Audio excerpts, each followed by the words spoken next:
What's going on, everybody? It's our third day on the road here on our Great Canadian Road Trip. We're getting very, very close to entering the province of Manitoba. However, Manitoba is not allowing Canadians from other provinces into their province without 14 days of quarantine, which means we have to drive straight through. It takes about 6 hours to get to the border of Manitoba from Thunder Bay here, and another 6 hours to get all the way through the province of Manitoba. So we've decided that we're gonna stop today just west of Kenora near the border and do all of the driving tomorrow. So the plan for today is to try something that seemingly every van life YouTuber swears by: boondocking. And here in Northern Ontario, there is a lot of crown land that is essentially owned by the government and by the people. So what we're gonna do is drive to Kenora. It's about 6 hours from where we're staying, and then we're gonna do a quick grocery run before we continue heading west in search of a good spot to sleep for the night so that we can get to the Manitoba border bright and early the following day.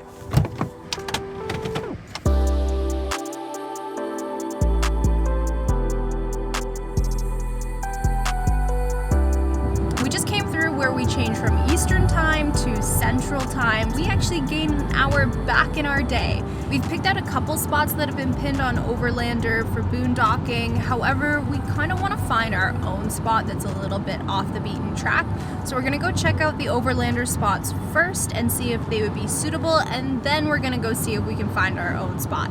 It's always good to have a backup just in case for some reason we end up on private property or somewhere that they don't want us, so that we can move along and find a happy camping place without any problems.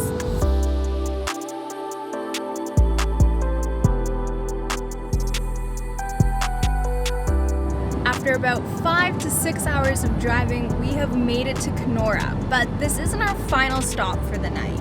We're headed west of here to find a camp spot. However, there is one quick stop we need to make here, and that's at the local Walmart to pick up some groceries because all we have left are cucumbers and carrots. How does that sound for dinner, Rich? After driving 3 days straight, we deserve a much better meal than cucumbers and carrots. So we're gonna try and find something that we can make easily at a campground, but is delicious, especially because we skipped lunch today in favor of driving through. We went into Walmart. Turns out they don't really have a grocery section except for some packaged foods, which is not really what we're looking for. We're headed to the local Safeway, which is a grocery store chain. Well, that was a lot more successful. Got some bananas to tie the hanger. After stocking up at the Safeway in Kenora, we've come down one of the many dirt side roads between Kenora and the border of Manitoba. And we've come down to a really nice looking lake. There's a lot of other cars here in the parking lot. Some of the cottages here are actually only accessible by water, so people will park here and take their boat out. It looks like a pretty good place to spend the night. We think what we're gonna do is suss out another place or two, see if there's somewhere that's maybe a little bit more discreet to camp for the night.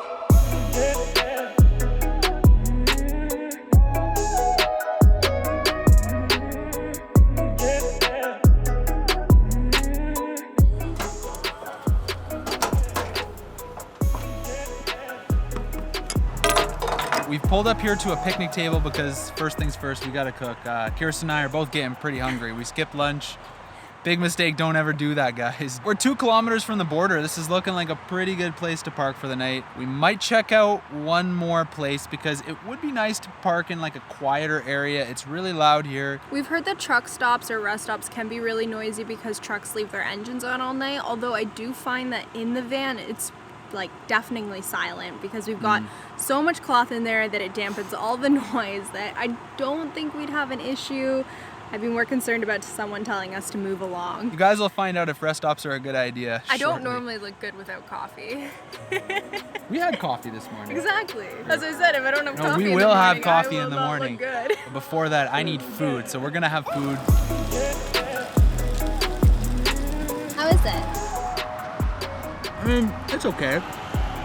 It's not particularly private, as you can see by the trucks coming by. I think in a pinch, we could probably spend the night here. I don't think it'd be much of an issue. I didn't ask you how you thought about the spot. I asked how you thought about the dinner.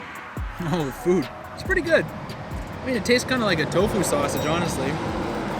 It's spicy, Italian. Not too bad. That's for you, Tony. Where's my arancini? You know what, though? Quinoa, tofu sausage, and salad. It's good. I'm just happy to get food in my belly. Skipping lunch was a bad idea. After sitting there for a little bit, we decided we want to check out just one more spot before we make our final decision on where we're gonna stay tonight. The rest stop is designed for truckers, so it is a little noisy with everyone starting to arrive to rest, especially considering they leave their trucks on while they're resting. And there was no shaded spots yet, so our car was sitting out in the sun, and we've still probably got at least 2 to 3 hours of sun left to go. Well, the third spot is definitely where I want to be, but it doesn't look like it's going to be possible. All of the vehicles here have membership tags. There's signs here saying that if you're not a member, you're not allowed to be here, which is really too bad. The views are breathtaking. I read a sign on the board and it's all the rules voted upon by shareholders, so I get the feeling that this is more like a boat club than just a boat launch. I think this might be the kind of place that we should try and become a member of one day, because it's like amazing. I love it. Also thinking that this is an episode of House Hunters International.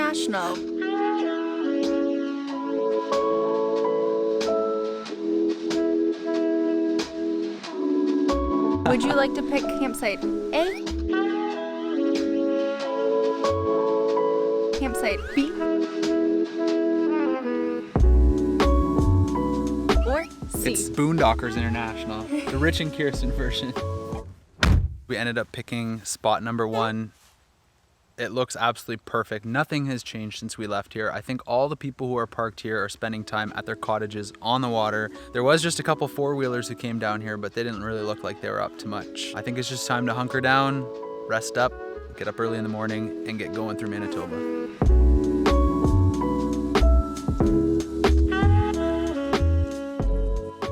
It's about 6:30 in the morning local time here, and I don't think we could have asked for a better first boondocking experience. We're gonna head down to the rest stop to make our coffee and make some oatmeal or some toast and get going, because we're going to Saskatoon today. It's gonna be a long day. The added bonus of boondocking at a place like this is being able to walk like 15-20 steps from your camper and come down to a lake like this to catch the sunrise. I really wish we had a kayak or a canoe so we could get out on the lake, maybe do some fishing, and just enjoy the morning. It sounds like for now the Walmart in Saskatoon is calling our name, so we're gonna get the exact polar opposite camping experience, because it's a pretty popular spot for people who are doing the same kind of route we are.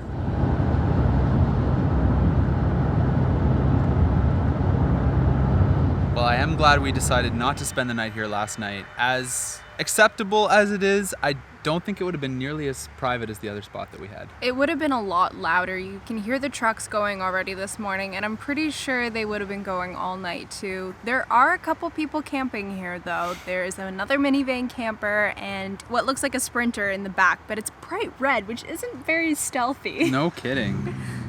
Boom, boom, boom. Yeah, there's a lot of noise around here.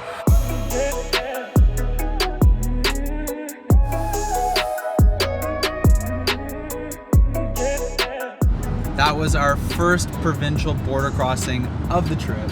And the best part about this is we're gonna be doing another one today. And by my estimation, that will mean we are officially out west. It's a little harder getting to the Ontario-Manitoba border because it takes 3 days from where we were to get across it. 2 if you're really pushing it. I suspect by the end of the day, we're gonna be in some pretty flat territory, because from everything I've heard about Saskatchewan, it's so flat you can see your dog running away for days. That's a joke I've heard more than one time. Oh, so flat I can see you running away from the...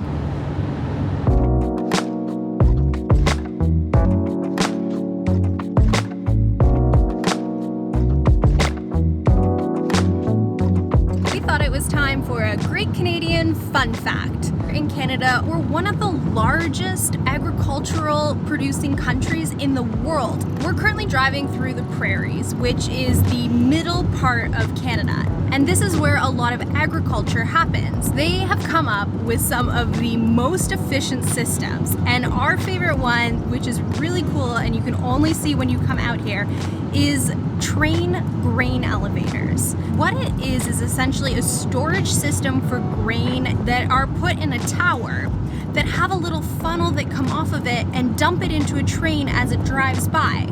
Now the train does come through slowly, so it's not going at full speed, but it does increase a lot of efficiencies when it doesn't have to be transported to somewhere else in order to get on a train and cross Canada. They'll just go through cart by cart, filling them all up. Now it's normally the same type of grain like corn or wheat or something like that, and it goes one by one to fill it up, and this will happen over and over and over again. It's a really fascinating process. We even saw one train getting filled up today.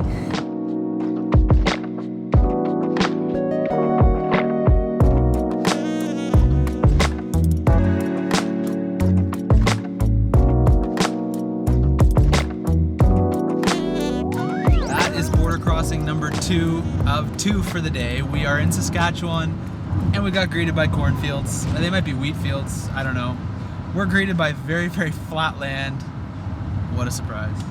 The other thing that's impossible not to notice about this drive through Manitoba and Saskatchewan so far is the amount of bugs. I honestly thought in the prairies, without all the forests around to live in, that there would be a lot less bugs, but it turns out it's the exact opposite. And it genuinely feels like we are in a well-oiled bug-killing machine here. Our front is completely covered with dead insects. On our drive here, I just keep hearing smack after smack on our windshield, and these giant horse and deer flies and dragonflies are just getting absolutely crushed by our vehicle.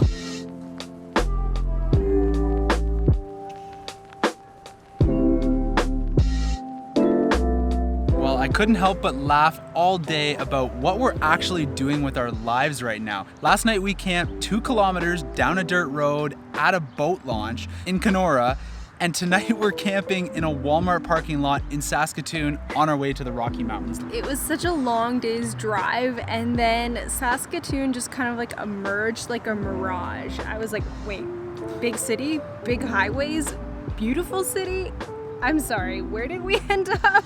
I think our expectations were totally blown. Like tonight we had a really nice dinner on the river. On a picnic blanket. Yeah. It was really beautiful. I'm really impressed. I'm really happy. I'm gonna go to sleep very happy tonight. We have one more long day ahead of us tomorrow. I think it's time to hunker down and get some sleep because our bodies are still on Ontario time. It's only 2-hour time difference, but it is noticeable. So what does that mean? Bedtime.